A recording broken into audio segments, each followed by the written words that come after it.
Je tiens d'abord à remercier Figura pour tenir ce colloque et plus spécifiquement Silvano pour m'avoir invité à cette activité sur l'imaginaire cinématographique. Je suis par ailleurs reconnaissant d'avoir énoncé le concept de cinéfiction, puisque c'est autour de cette notion que ma communication s'organise. D'ailleurs, je dois m'excuser de ne pas respecter entièrement la proposition que j'ai soumise, car je me suis rendu compte qu'il valait mieux commenter une seule œuvre d'Alain Fleischer pour bien exposer mon propos, plutôt que de me disperser entre littérature et photographie pour y trouver un terrain commun. Cela n'empêcherait pas, cependant, au cours de la période de questions, de revenir à la littérature si le besoin s'en sent. Alors, comme j'ai choisi de parler de cinéfiction en photographie, cela entraîne deux difficultés d'ordre méthodologique qui devront être surmontées dans cette présentation. La première provient du fait que cette notion a été pensée pour analyser l'influence du cinéma dans la littérature, et l'autre, c'est la question de la fiction. Ce n'est pas un fait accepté que la photographie puisse entraîner, raconter ou mettre en scène une fiction. Le modèle classique de la photographie journalistique, par exemple, de Cartier-Bresson, veut que la photo soit un instantané, qu'elle représente un moment décisif, pris sur le vif, et non qu'elle raconte une histoire. Un exemple de ce modèle serait cette photo. Donc, cette photo derrière la gare de Saint-Lazare, de Cartier-Bresson, datant de 1932, où l'on voit bien qu'à l'instar des pieds du passant, le temps est suspendu. Or, est-ce que l'absence de durée propre à la photographie empêche cette dernière d'instituer une expérience similaire à celle du cinéma? Je ne défendrai pas que ce sont toutes les images qui peuvent être cinéfictives, mais certaines d'entre elles répondent aux exigences du concept proposé par Santini. Et c'est en ce sens que j'entends analyser les performances photo-cinématographiques qu'Alain Fleischer a exposées l'an dernier à la Galerie de l'UQAM sous le titre « Raccord ». En exposant le procédé créatif de ces photos, je montrerai comment celles-ci partagent un imaginaire cinématographique, c'est-à-dire comment elles mettent en scène non seulement une fiction, mais une certaine expérience du temps qui s'expérimente comme au cinéma. Comme j'entends analyser les photos de Fleischer à partir de la cinéfiction, il serait peut-être bon d'en dire un mot ou deux sur cette notion, question d'expliciter ce que j'en retiens et comment je l'articule. Je le rappelle, ce concept a été pensé pour la littérature.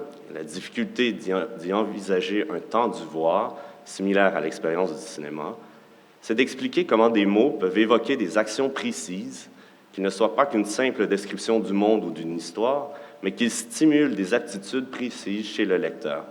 Santini écrit, et je cite, « Le concept de cinéfiction atteindra sa composante la plus forte lorsqu'il indiquera les signes verbaux qui élaborent des situations optiques qui ne font aucune référence directe au cinéma, mais forcent le lecteur à adopter une conduite visuelle nourrie de sa mémoire cinématographique. » Autrement dit, la cinéfiction s'intéresse à des textes dont la lecture se performe à la manière d'un visionnement cinématographique, à des textes qui amènent le lecteur à projeter, au cours de la lecture, des habitudes interprétatives d'ordre visuel qui sont associées au cinéma. Ces conduites visuelles correspondent à ce qu'il nomme des images diagrammatiques. Celles-ci sont des signes performatifs implicites qui n'existent que dans l'acte de lecture et répondent en fait à d'autres signes, explicites cette fois, donc à même le texte, qui annoncent ou font appel à ces conduites. Une œuvre peut donc instaurer un pacte cinématographique avec le lecteur, un pacte qui suscite auprès de lui une conduite de lecture particulière qui l'amène à retrouver dans sa mémoire filmique les impressions qui correspondraient le mieux à ce qu'il est en train de lire dans le roman. Et c'est dans l'espace diégétique qui s'ouvre entre ce pacte cinématographique et les images diagrammatiques que le lecteur performe qu'il y a cinéfiction. Si d'un côté, on sent bien une limite à ce pacte, une certaine vulnérabilité, à savoir que le lecteur est toujours libre d'y souscrire ou non, d'un autre côté, qu'il s'adonne ou pas à ce jeu, il n'en demeure pas moins que les traces manuscrites du pacte demeurent, et celles-ci témoignent d'une volonté d'inscrire la fiction à même un imaginaire cinématographique. Or, comment comprendre cet imaginaire projeté par le lecteur?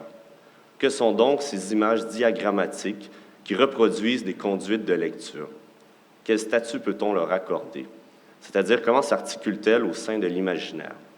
Se distingue-t-elle par ailleurs ou se rapporte-t-elle à des notions telles que l'image-mouvement ou l'image-temps de Deleuze, des notions qui m'apparaissent pertinentes pour réfléchir à l'image cinématographique?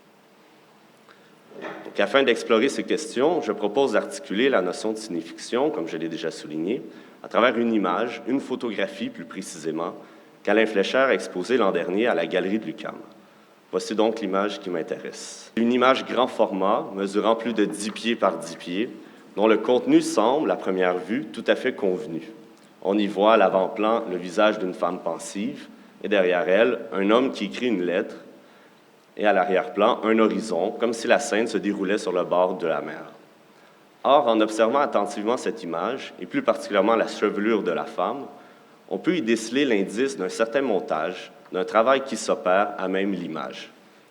La transparence de la silhouette féminine, qui permet de voir la ligne d'horizon à travers elle, laisse entrevoir que la superposition spatiale trahit une superposition temporelle, c'est-à-dire que des figures se sont imprimées sur la toile selon des temps différents. Comme l'indique la première photo qu'on pouvait voir à cette exposition, et qui lui servait en quelque sorte de préambule, ce type d'image raconte l'histoire d'un film. Elle la raconte sans pour autant en être le résumé. Grâce à un processus ingénieux que je qualifie de performance photo-cinématographique, cette image conserve en fait la trace d'une projection du déroulement d'un film. Pour bien comprendre la logique qui est à l'œuvre, je dois vous raconter leur propre histoire sur la manière dont elles sont produites. Dans un premier temps, Fleischer tourne un court-métrage de quelques minutes en 35 mm. Le film qui a mené à la réalisation de cette image, par exemple, montre entre autres un homme sur le bord d'un lac alors qu'il écrit une lettre et quelques séquences plus tard, un gros plan de la destinataire lisant la lettre. Et entre ces séquences, on voit une série de plans variés, remue des vagues, un poisson rouge dans un bocal, etc. Une fois le montage terminé, il lui faut alors préparer une grande toile de papier à tirage photographique sur laquelle son film pourra être projeté en négatif, d'où la dimension performative de l'image. Alors, lors du vernissage qui a eu lieu l'an dernier, cette projection était présentée devant le public, et ce, dans l'obscurité, notamment pour reconduire l'expérience d'une salle de cinéma. Et comme l'écran est enfin un papier photosensible, Fleischer et ses assistants ont pu, une fois la projection terminée, allumer une lumière rouge, exactement comme dans une chambre noire, et procéder au développement de la photo. Ils ont badigeonné la toile avec les produits nécessaires de manière à révéler cette image.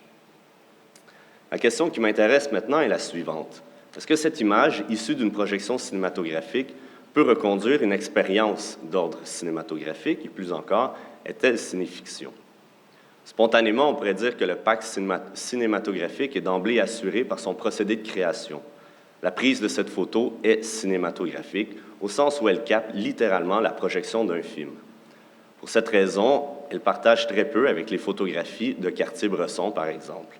Contrairement à l'instantané qui se veut être un moment décisif, d'où on peut deviner un avant et un après, cette image présente un flou temporel. Elle se rapproche davantage, en ce sens, aux photographies de Frank Gilbert, par exemple, qui, en 1914, a produit une série de photos avec un long temps d'exposition, question de capter le mouvement qu'opèrent des travailleurs en usine. En attachant une lumière à certaines parties de leur corps, il a donc pu photographier le geste que ceux-ci performent de manière cyclique.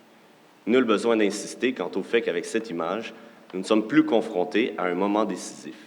À l'opposé de l'instantané de Cartier-Bresson, où le temps semblait suspendu, nous sommes ici exposés à une boucle de temps. Le mouvement illustré dans cette photo se répète perpétuellement ad nauseam tant que la chaîne de production à l'usine est en marche.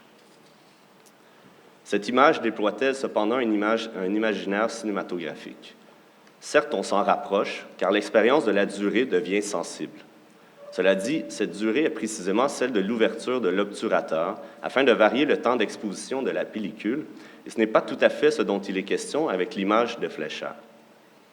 Celle-ci est en fait l'image moyenne de la projection d'un film, c'est-à-dire d'une image-mouvement qui est déjà en soi l'image moyenne d'un montage.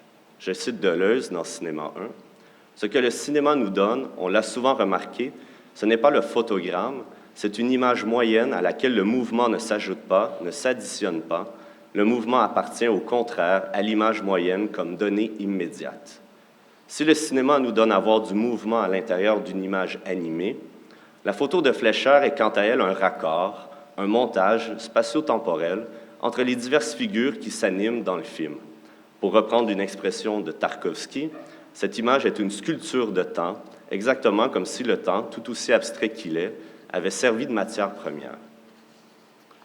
Pour illustrer le type de géométrie temporelle que je retrouve dans cette image, je vous propose de visionner une séquence cinématographique, soit l'incipit du film Werkmeister harmonise de Béla Tarr, réalisé en 2000.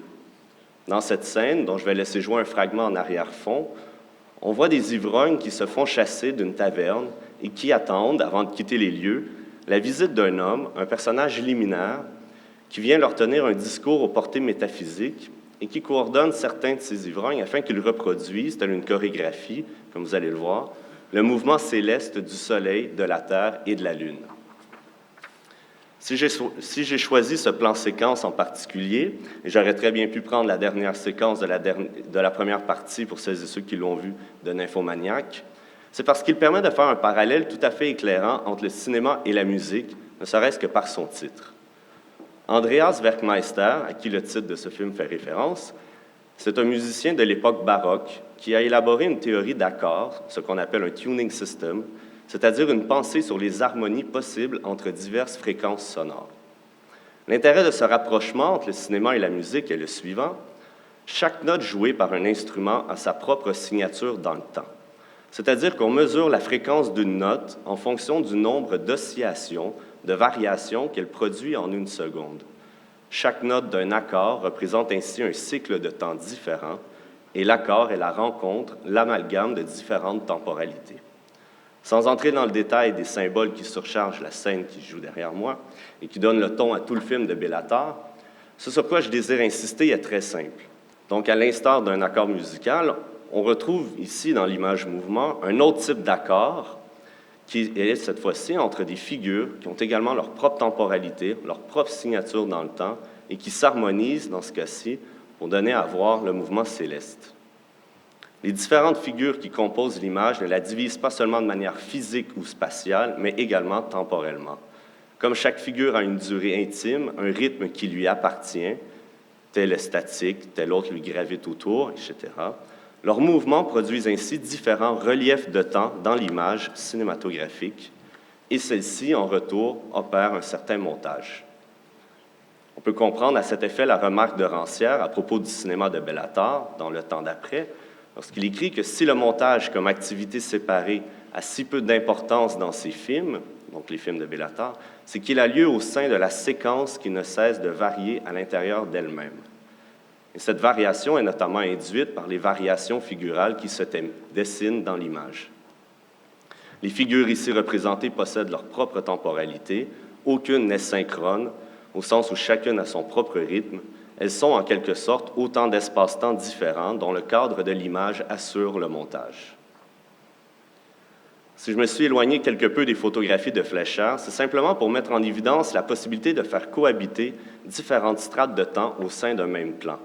Autrement dit, les figures-mouvements qui peuplent l'image cinématographique y produisent des reliefs de temps, elles y sculptent ce que Deleuze appellerait des cristaux de temps. Et c'est dans le mouvement que ces figures dessinent, ou plutôt, excusez-moi, et c'est le mouvement que ces figures dessinent qui rend possible une telle image. Quand Alain Fleischer nous a présenté l'exposition Raccord, il a mentionné que ces images lui permettent de faire mentir le fameux « ça a été » de Roland Barthes. De fait, comme cette image n'apparaît à aucun moment dans le film, qu'elle n'apparaît que lors de sa révélation, on peut se demander ce dont elle conserve la trace. Qu'est-ce que cette image représente en fait, outre la projection d'un film? L'idée que je défends est la suivante. Cette image est une sculpture de temps. Elle rend sensible la géométrie temporelle du film qui l'a produite. Elle n'est donc pas que la captation d'un mouvement, comme c'était le cas avec les photographies à longue exposition de Frank Gilbert. Elle saisit la permanence ou la durée de différentes figures qui rendent un film signifiant. Ce ne sont donc pas de simples mouvements ou jeux de lumière qui apparaissent dans cette image, mais bien des gestes qui s'accomplissent dans le temps et l'espace et qui permet la durée de ces gestes. C'est la raison pour laquelle, au final, on peut dire que cette image raconte un film. On y retrouve les figures qui nous ont permis d'interpréter le film où l'on voyait un homme écrivant une lettre et une femme qui en fait la lecture. Ce n'est peut-être pas de la cinéfiction exactement au sens où l'entend Santini, puisque de toute façon, il ne s'agit pas de littérature, mais cette image acquiert une dimension tout de même diagrammatique. Cette image reproduit point par point le montage figural qui permet d'apercevoir tout à la fois le temps et le mouvement. Avec la cinéfiction, ou plus précisément cette idée d'image diagrammatique, on met la main sur un concept qui permet de penser à un enchaînement imaginaire, un diagramme qu'on peut synthétiser en une image, mais une image qui n'a rien de fixe ou d'instantané, au contraire. C'est une image qui se déploie dans le temps et l'espace, ou plutôt qui génère son propre temps et sa propre espace, puisqu'elle met en mouvement les éléments qui la composent. En ce sens, le schématisme qu'elle opère n'est pas purement transparent, il n'est pas limpide ou cristallin, il a un visage, celui des figures qui l'animent. Et c'est pour rendre compte de cette dimension figurale, et à défaut d'une meilleure terminologie, que j'ai parlé de figure-mouvement. Je pense que j'aurais très bien pu employer l'idée de mouvement fantôme qu'on a eu plus tôt. Alors pour conclure, si vous me permettez une dernière métaphore, je vous propose de regarder cette image tel un vitrail, mais pas n'importe quel vitrail, un qui est sculpté dans le temps. Dans un article sur les installations d'Agnès Varda, ces fameuses cabanes où les murs sont faits de pellicules cinématographiques, Luc Vanchiri fait une comparaison tout à fait éclairante entre la pellicule et les vitraux d'église. Si le vitrail, lorsqu'il teinte la lumière du soleil, consacre l'espace symbolique de l'église, la lumière du projecteur cinématographique circonscrit, quant à elle, lorsqu'elle traverse la pellicule, l'espace-temps symbolique du film. Les fragments de verre, qui sont autant de cristaux de couleur dans le vitrail, s'apparentent ainsi aux figures de l'image cinématographique, qui, quant à elles, sont davantage les cristaux d'espace-temps. Le vitrail s'anime de manière à ce que ces figures acquièrent une durée. Elles ont chacune leur temporalité, celle qui correspond à leurs gestes, aux actions qui fondent la fiction cinématographique. Elles représentent différents intervalles, et à l'instar des ivrognes de Werkmeister Harmonies, les personnages qu'on voit sur cette photo de Fleischer sont autant de fragments spatio-temporels qui ont fait trace sur l'écran où elles ont été projetées, laissant voir à travers leur géométrie le raccord du temps qu'on retrouve au cinéma, celui qui s'opère à même les séquences. C'est pourquoi cette image diagrammatique m'apparaît comme un vitrail de temps.